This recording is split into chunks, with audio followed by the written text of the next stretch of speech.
नमस्कार दोस्तों, हमने अपने पिछले वीडियो में चर्चा की थी कि हम रूसो और मोंटेस्क्यू को पढ़ने वाले हैं। तो पिछला वीडियो जिसकी लिंक इस डिस्क्रिप्शन बॉक्स में दे रखी है वो आप जरूर देखें, उसके बाद ही देखें। तो रूसो ने जो सिद्धांत यहाँ पर दिए उनके बारे में हम यहाँ पर चर्चा करने वाले हैं कि रूसो ने एक पुस्तक लिखी जिसका नाम सोशल कॉन्ट्रैक्ट। इस सोशल कॉन्ट्रैक्ट बुक में उसने राज्य की उत्पत्ति का सिद्धांत दिया कि राज्य की उत्पत्ति दरअसल कैसे हुई। इसके अलावा उसने जो सिद्धांत दिया वो सामान्य इच्छा का सिद्धांत था। इन दोनों सिद्धांतों को हम पढ़ने वाले हैं। तो पहली चीज तो राज्य की उत्पत्ति। तो पहले ही तो राज्य क्या है?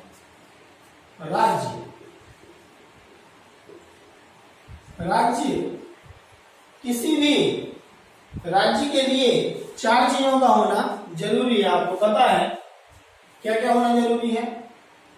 भूमि होना जरूरी है, जनसंख्या का होना जरूरी है, उसके बाद सरकार का होना जरूरी है, या कह सकते हैं कि राजा।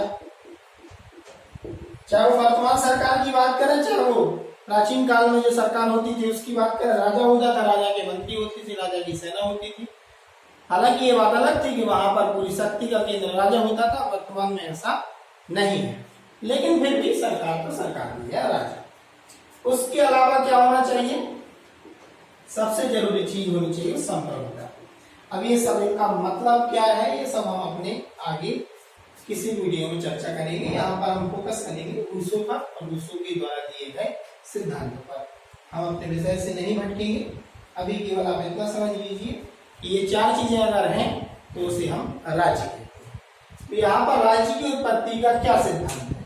तो राज्य की उत्पत्ति के बहुत सारे सिद्धांत चलते हैं, लेकिन जो दो हैं वो प्रमुख हैं। उन दो प्रमुख सिद्धांतों में पहला सिद्धांत है दैवीय उत्पत्ति का सिद्धांत, जो प्राचीन काल से चला आ रहा है। पहला सिद्धांत है दैवीय उत्पत्ति का सिद्धांत।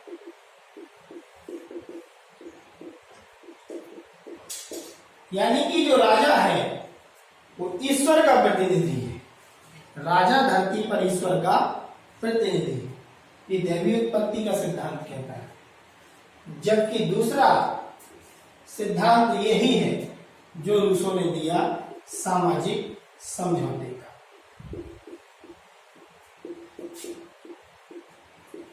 हालांकि रूसो पहला व्यक्ति नहीं है जिसने सामाजिक समझौते का सिद्धांत दिया। रूसो से बहुत पहले भारत में एक व्यक्ति थे, कौटिल्य ने अपनी पुस्तक अर्थशास्त्र में यह लिखा है कि जब जनता मत्स्य न्याय से तंग आ गई तो उसने मनु को अपना राजा चुना। अब यहाँ पर एक शब्द आया है मत्स्य न्याय। अब देखिए ये मत्स्य न्याय क्या है?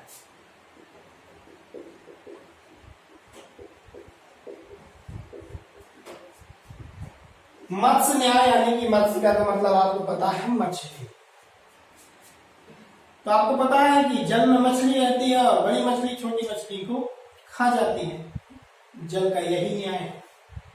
तो जब बड़ी मछली छोटी मछली को खा जाती है उसी को कहते हैं मत्स्य न्याय। यानी कि जिसकी लाठी उसकी भैंस, यानी कि ताकतवर व्यक्ति जो होगा उसी के पक्ष में न्याय होगा। अब ऐसा न्याय आपको पता है कब होता था? पहले होता था। तो जब जनता इस न्याय से परेशान हो गई तो उसने मनु को अपना राजा चुना।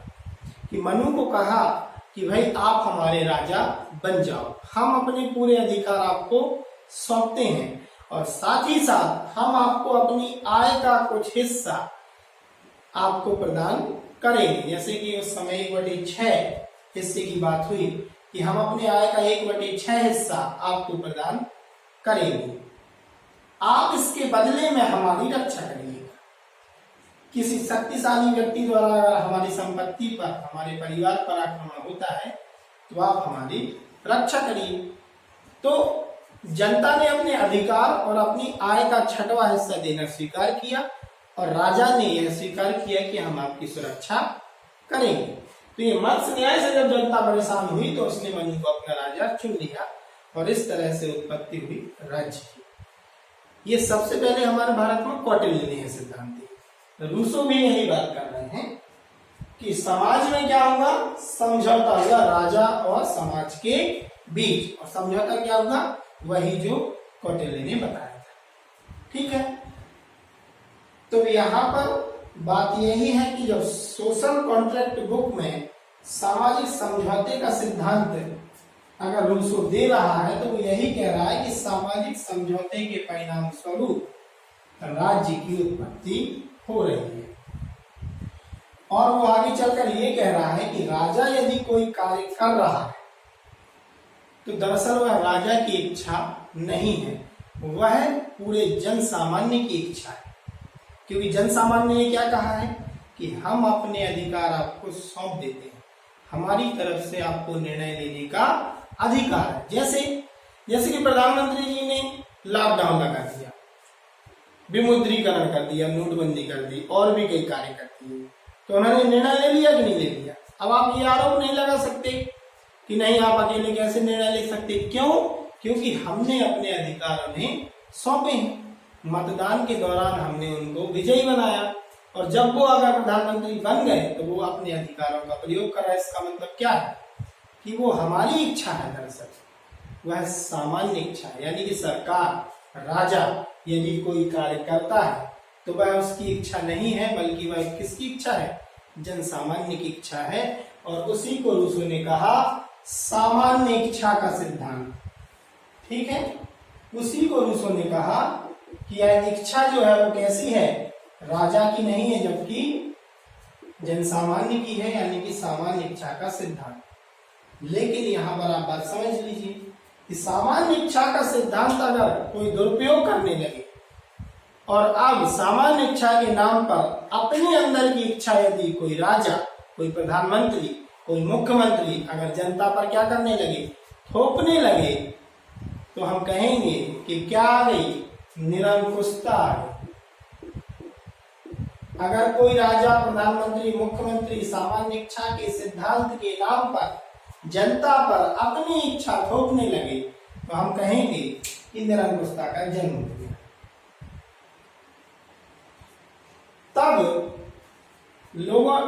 तब रूसो ने कहा कि ऐसी स्थिति में यदि राजा सामान्य इच्छा के सिद्धांत का उल्लंघन करता है तो जनता राजा को हटा सकती है।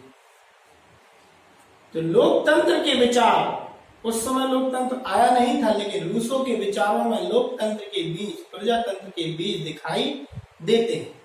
तो कुछ लोग इस सिद्धांत की सकारात्मक व्याख्या करके ये कहते हैं कि सामान्य इच्छा के सिद्धांत में लोकतंत्र के बीज दिखाई देते हैं, लेकिन कुछ लोग इसकी विकृत व्याख्या करके कहते हैं कि रूसो के सामान्य इच्छा के सिद्धांत में निरंकुशता के बीज दिखाई देते हैं। तो वो तो व्याख्या करने वाले के वैचारिक दृष्टिकोण पर निर्भर करता है कि वह सिद्धांत की कैसी व्याख्या करता है। मैंने दोनों ही व्याख्याएं आपको बता दी हैं, ठीक है। लेकिन लिखते समय आप ये ध्यान रखिएगा कि अगर कोई पूछे कि रूसो के सामान्य इच्छा के सिद्धांत में निरंकुशता झलकती है, क्या ये सही है, तो आप कहिएगा कि सामान्य इच्छा के सिद्धांत की विकृत व्याख्या अगर आप करें तब निरंकुशता झलकेगी। अगर सामान्य इच्छा के सिद्धांत की सही व्याख्या अगर हो तो उसमें लोकतंत्र के बीज या प्रजातंत्र के बीज हैं। चलिए, तो रूसो का सामान्य इच्छा का सिद्धांत और राज्य की उत्पत्ति का सिद्धांत दोनों ही हम समझ गए, ठीक है। इसके बाद हम मॉन्टेस्क्यू को पढ़ें, ठीक है।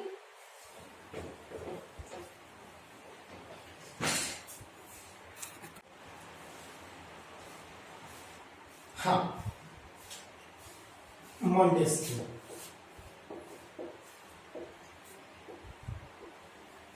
मॉन्टेस्क्यू ने एक सिद्धांत दिया शक्ति के पृथक्करण का सिद्धांत।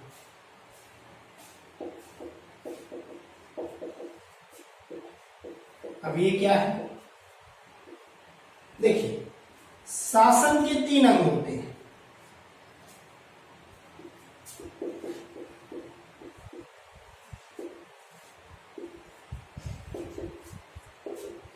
विधायिका, कार्यपालिका और न्यायपालिका, इन तीनों अंगों के कार्य अलग अलग होते हैं। विधायिका का कार्य कानून बनाना, कार्यपालिका का कार्य उसे लागू करना, नीतियां बनाना, और न्यायपालिका का कार्य अगर कानून लागू ना हो पाए, कोई विवाद की स्थिति उत्पन्न हो जाए तो उस विवाद को निपटाना और उस विवाद के संदर्भ में अपने निर्णय लेना। और फिर कार्यपालिका का कार्य क्या हो जाता है कि उस निर्णय को लागू करवाना। ठीक है, अब यहां पर समझिए कि मॉन्टेस्क्यू ने कहा कि यदि ये तीनों कार्य किसी अलग अलग संस्था या अलग अलग व्यक्ति के पास होंगे, तो यदि कोई संस्था गलत निर्णय ले देती है तो उस निर्णय को बदलने के लिए दूसरी संस्था तैयार रहे या उसके पास वो शक्ति होनी चाहिए। अगर ये तीनों शक्तियां किसी एक व्यक्ति के हाथों में केंद्रित हों, एक संस्था के हाथों में केंद्रित हों, तो क्या आएगी? निरंकुशता आएगी। अब यहां पर समझिए कि वो क्या कहना चाह रहे हैं। मॉन्टेस्क्यू जिस समय है उस समय राजतंत्र चलता था, राजा का शासन चलता था, और आपको पता है कि राजा ही विधायिका थी, राजा ही कार्यपालिका थी और राजा ही न्यायपालिका। यानी कि राजा ही कानून बनाता था, राजा ही उसे लागू करता था, राजा ही न्याय देता था। लुई 14 फ्रांस के राजा हुए। लुई 14वें ने कहा कि मैं ही राज्य हूं और मेरे शब्द ही कानून है। यानी कि इस तरह की निरंकुशता क्यों आई?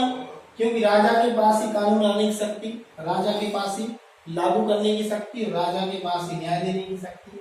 तो जब ये तीनों शक्तियां एक ही हाथ में केंद्रित होंगी तो क्या आएगी? निरंकुशता। जैसे अब राजा के पास है न्याय देने की शक्ति। एक व्यक्ति आया जो कि हत्या करके आया था, बहुत बड़ा अपराध करके आया था, लेकिन चूंकि उस दिन राजा का मूड बहुत अच्छा था, यानी कि हो सकता है कि रानी साहिबा का जन्मदिन, अब इतना अच्छा मूड था कि उसे मन नहीं हुआ उसे सजा देने का, और उसने कह दिया कि चलो आज तो मुक्त करते। अगले ही दिन एक व्यक्ति आया जो कि बहुत छोटे से अपराध या छोटी मोटी चोरी की थी, हो सकता है कि भूख के कारण उसने चोरी की हो, लेकिन चूंकि राजा उस दिन बहुत गुस्से में थे क्योंकि वह अपनी पत्नी से झगड़ा करके आए थे या रानी से झगड़ा करके आए थे, तो उस गुस्से में उन्होंने उस व्यक्ति को मृत्युदंड दे दिया। तो कहने का मतलब क्या कि अब कोई दूसरी संस्था नहीं है, दूसरा व्यक्ति नहीं है जो राजा के इस निर्णय को बदल सके। राजा ने तो किसी कारणवश गलत निर्णय दे दिया, अब कोई संस्था नहीं है, यानी कि क्या नहीं है? अंकुश नहीं है, कोई अंकुश नहीं है कि राजा के निर्णय को बदला जा सके। इसी को हम कहते हैं क्या? निरंकुशता। अगर कोई ऐसी संस्था भी हो जो राजा के निर्णयों को बदल सके तो ऐसे में क्या नहीं आता? निरंकुशता नहीं आती। इसलिए मॉन्टेस्क्यू ने कहा कि शक्ति का क्या होना चाहिए? पृथक्करण, यानी कि विधायिका, कार्यपालिका, न्यायपालिका की शक्तियां अलग अलग संस्थाओं में केंद्रित होनी चाहिए, जैसे कि वर्तमान में। हालांकि भारत में शक्ति के पृथक्करण के सिद्धांत को अक्षरशः नहीं अपनाया गया, लेकिन उसकी भावना को अपनाया गया है। यानी कि भारतीय संविधान में इस सिद्धांत का जिक्र नहीं, लेकिन हाँ, मूल भावनाओं को हमने अपनाया है। यानी कि न्यायपालिका को पूरी तरह से पृथक रखा है, विधायिका और कार्यपालिका को हम पृथक नहीं कर पाए, नहीं किया हमने।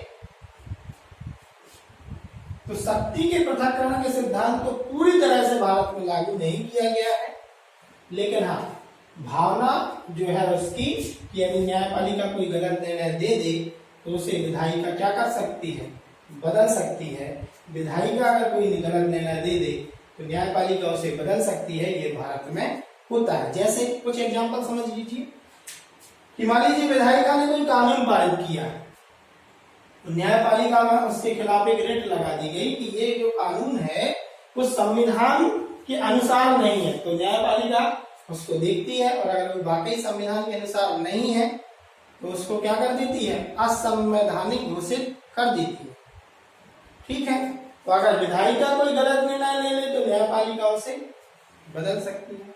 अब यहाँ पर प्रश्न ये है, क्या न्यायपालिका कोई गलत निर्णय दे दे तो विधायिका उसे बदल सकती है क्या? हाँ, बदल सकती है।